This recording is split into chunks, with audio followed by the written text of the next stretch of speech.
This was Alexo Alexishvili with interesting insights. FDA was definitely one of the focuses of the moderated panel from Galt and Taggart, bringing together IFIs and the government to discuss what's ahead for Georgia, since COVID-19 has changed not only local but global context as well. So, Georgi, let me ask you, since you were the moderator, what were some of the main points that have been emphasized during this panel? Well, Elena, be honest, I think panelists, they covered all important topics that have been unveiled by COVID-19.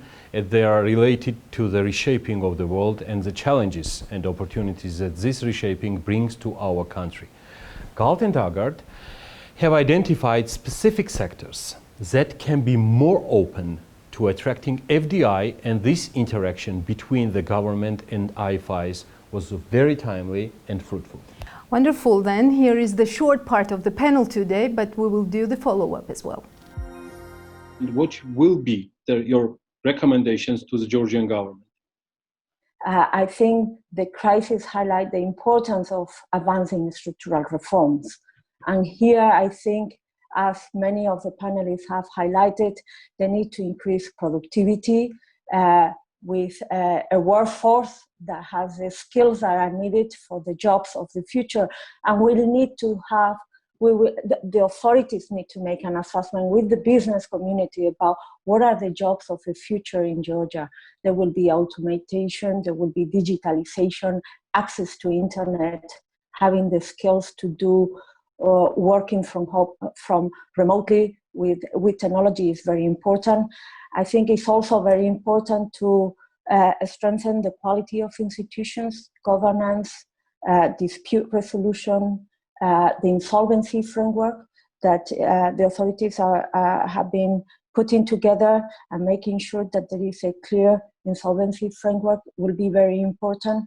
But overall, I think sustaining macro stability and political instability, being transparent as the authorities have been about the budget operations is very important. Georgia is a very good example, and it has a lot to build on. I wanted to intervene a bit better earlier, but I think Mercedes made a very nice point that it's not just for the sake of import substitution or really be the productivity that drives this decision, and just looking at reducing imports may not be the most appropriate way of looking at things. So just to put it this way, if you start producing cars tomorrow, I'll still prefer my Toyota, probably for a few more years. So yes, go for areas where you have the comparative advantage. Having said that, comparative advantage is dynamic. Invest in your education. Invest in having more competitive markets, in having better network industries, in improving the functioning of the judiciary, and I think the results will come and will be visible in terms of improved productivity in Georgia.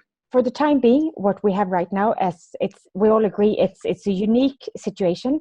Let's use the situation to fix what needs to be fixed within the next 10 years anyway. So, assuming that Mercedes will allow us to use some more fiscal space for sovereign debt, I would say fix all the roads that need to be fixed now when there are a few tourists, upgrade the electricity network to make sure everyone can work from home uninterrupted, internet access for everyone. Georgia has taken an enormous leap now in terms of digitalization, just because we had to during these past couple of months, and let's continue to build on that.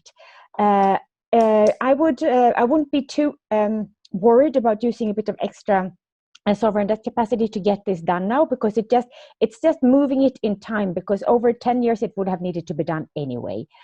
And then with all this infrastructure work, these projects create lots of jobs outside the tourism sector. They will need material, which is good for the construction sector. So there will be a knock-on effect throughout the economy.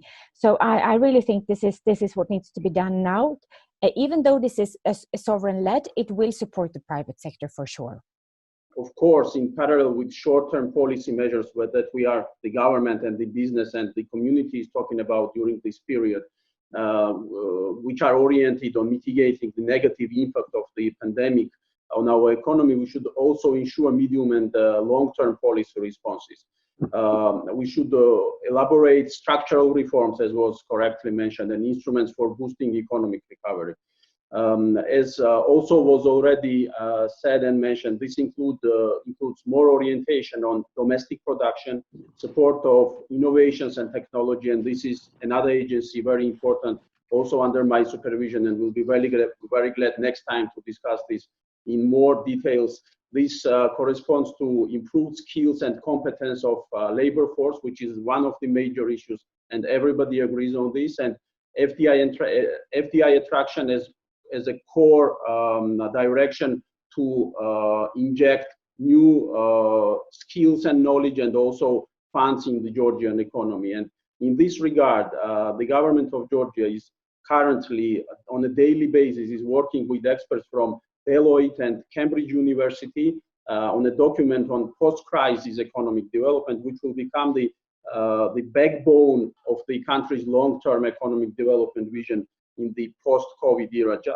We assure the business community and the donor organizations that every step of this document development and the presentation and the action plan of its implementation will be in detail communicated with every stakeholder in order to this document to become the real action plan for every stakeholder, government, business, donor organizations, and every other party which is related to these economic activities. We identified that throughout the years, tourism has been driving Georgian economy, and we saw the influx of direct investments as well, as Archil mentioned.